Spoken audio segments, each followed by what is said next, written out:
Help me reach 2,000 subscribes. Support the video with a like and leave your thoughts in the comments. I read every comment. Thanks. I never imagined that a marriage could feel so fragile beneath the surface. To anyone else, Emily and I were the picture of stability. I, a 38-year-old software analyst, had spent years building my career steadily. She, Emily, 35, had a creative spirit, graphic designer, freelance projects, a penchant for gallery openings, and weekend brunches with friends. Together, we were comfortable, familiar, predictable. Or so I thought. The cracks began subtly, almost imperceptibly, in the middle of last year. It wasn't a matter of fights or overt disagreements. It was in the tone of her voice, the small sighs, the faint edge in every conversation. The first time I really noticed, I had just shown her the numbers for my latest project bonus. I had been proud. Finally, after months of late nights and debugging code, there was a tangible reward for the work I poured into my job. I expected her to share a moment of happiness with me, maybe a small congratulatory smile. Instead, she pursed her lips, glanced at the envelope, and said almost casually, "That's not enough, is it?" I blinked. "Not enough." I echoed. "Yes," she replied, leaning back on the couch, scrolling through her phone. "You're doing fine, sure, but it's just not what I hoped for. I need someone who can provide more, secure more, the lifestyle I deserve." Her words landed like a cold splash of water. I had expected stress, maybe a little teasing, but never dismissal. Not over money. We had never made our love conditional on income, at least not in my mind. And yet, here she was, measuring my worth by numbers on a page. For the next few days, tension hung in the air like smoke. I tried reasoning, reminding her of the years we'd spent together, the late-night coding sessions she had supported, the art fairs she had dragged me even when I wanted to stay home, the small sacrifices we'd made together. But her responses were clipped, distant. There was a sharpness to her tone I had never heard before. She was withdrawing, subtly, like she was already imagining a life without me. Then came the most difficult moment, dinner at our favorite Italian place. I had thought a quiet evening, just the two of us, would bridge the growing gap. I had even put extra effort into conversation, asking about her design projects, listening to her talk about client feedback. At first, she smiled politely. Then, as I mentioned a minor raise at work, she stopped mid-chew and shook her head. "Ben," she said, her voice low, almost resentful, I can't keep pretending this is enough for me. I need stability, security, something more than what we have. I can't rely on this anymore." The words were surgical, precise, and the pain in my chest was immediate. Not anger, not despair yet, just a quiet shock of realization. My wife was weighing our marriage in dollars, and I was found wanting. Over the following week, the cold distance grew. Small gestures that once felt natural, holding hands, leaning on my shoulder, laughing at my jokes, vanished. Our conversations became transactional, practical. Bills, errands, schedules. Nothing emotional. One night, I tried to bring it up gently as we sat on the couch, the room dimly lit by the flickering television. "Emily," I said softly, "do you want us to keep trying?" She looked up, her eyes clear but unyielding. "I don't know what you mean," she said. "We're fine. We're just different now. I need someone who can meet my expectations. Not just emotionally, but everything else." That one sentence echoed in my mind for days. Fine? Different? Expectations? I realized then that she had stopped seeing me as the partner she once loved. I was a checklist of shortcomings, a provider who didn't measure up in her mind. I began noticing small signs everywhere. The way she left the kitchen lights on while she stayed glued to her tablet. The way she barely glanced at me during weekend walks. The thinly veiled impatience when I suggested plans or surprises. It wasn't dramatic, and there was no shouting, no confrontation. It was quiet, persistent erosion, the slow unraveling of what I thought was secure. Yet, even as my heart sank, a part of me refused to surrender. I tried to compensate, worked extra hours, even volunteered for freelance shifts at night, to show her I could provide more. I took on the chores she normally did without a word. I planned weekends out meticulously, but each effort seemed invisible, swallowed by the invisible measuring tape she had pulled out of nowhere. And then, one evening, a letter arrived. I didn't think much of it first. Just another bill, maybe a note from my bank. But as I opened it, I froze. There was a date on it, from a month prior, a notice that had somehow slipped past her attention. The contents hinted at something that could change everything. I set it aside, uncertain, the tension in the room heavy, like the air itself had thickened. I didn't know it then, but this overlooked letter, ignored in haste or distraction, would mark the turning point. Everything that had felt lost, every argument unspoken, every silent rejection, would be reframed in light of what was to come. But for now, I waited, unsure what it meant, feeling both the sting of dismissal and the strange thrill of an unknown possibility. The night stretched long, the house silent except for the hum of the refrigerator and the faint glow of streetlights outside. I lay awake, turning the letter over in my mind.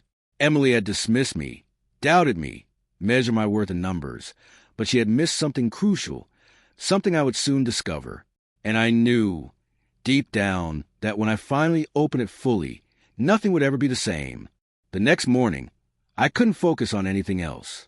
The letter sat on the kitchen counter, untouched, yet pulsating in my mind. Every cup of coffee, every glance at Emily moving around the house, made it impossible to ignore.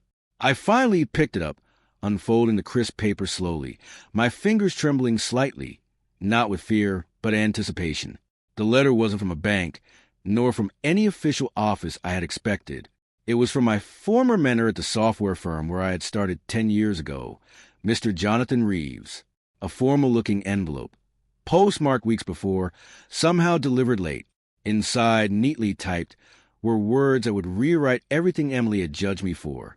"Dear Ben," it began, "I am pleased to inform you that due to your exceptional contributions and the critical success of the Delta project, the board has approved a one-time performance bonus of $45,000, in addition to a promotion to senior lead analyst effective immediately.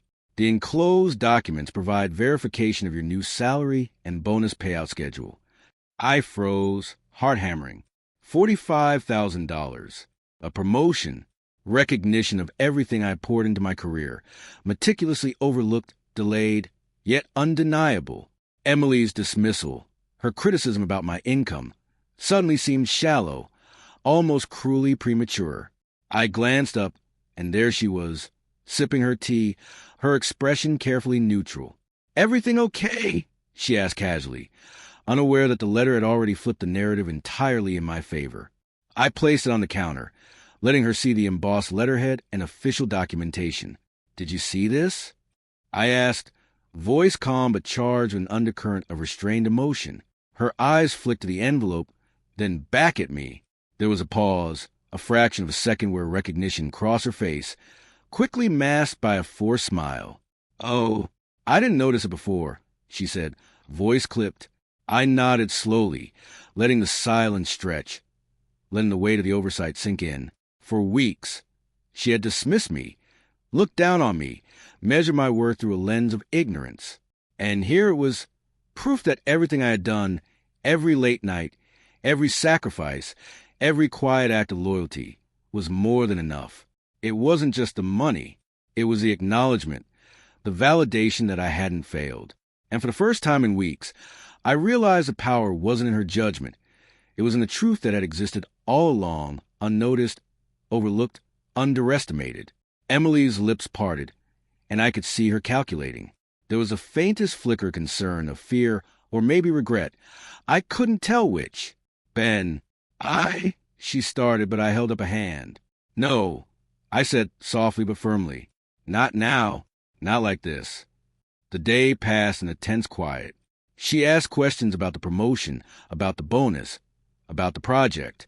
I answered succinctly, letting the facts speak louder than words. Each response chipped away at the unspoken power dynamic she had tried to assert over me. The dismissive tone, the emotional distance, the judgment. It all hung in the air, evaporating slowly under the undeniable proof of my worth. By the evening, the atmosphere had shifted, though she didn't admit it. I prepared dinner, still calm, composed, letting her notice the subtle change in my demeanor. It was not about confrontation or revenge.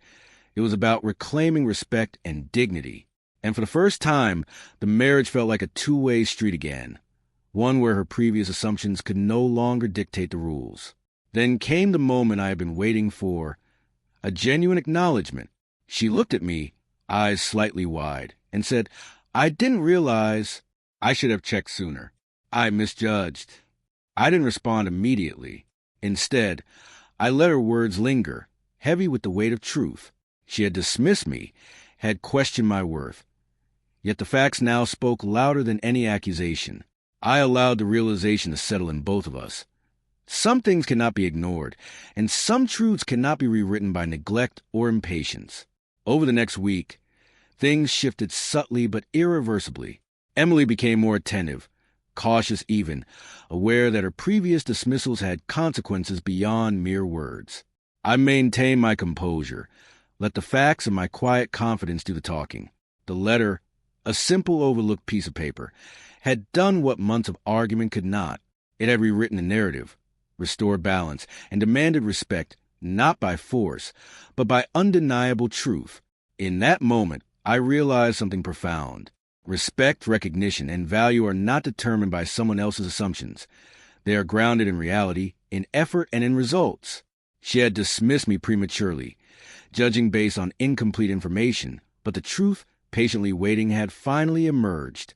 I placed the letter back in its envelope, now a symbol of vindication.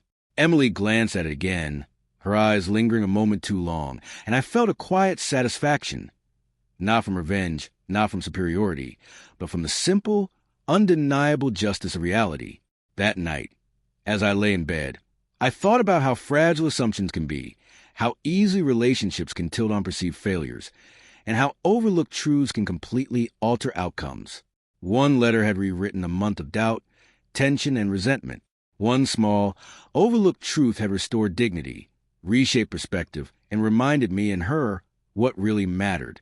For the first time in weeks, I slept knowing the outcome was clear, not because she had finally acknowledged me, but because reality, persistent and undeniable, had done so on its own.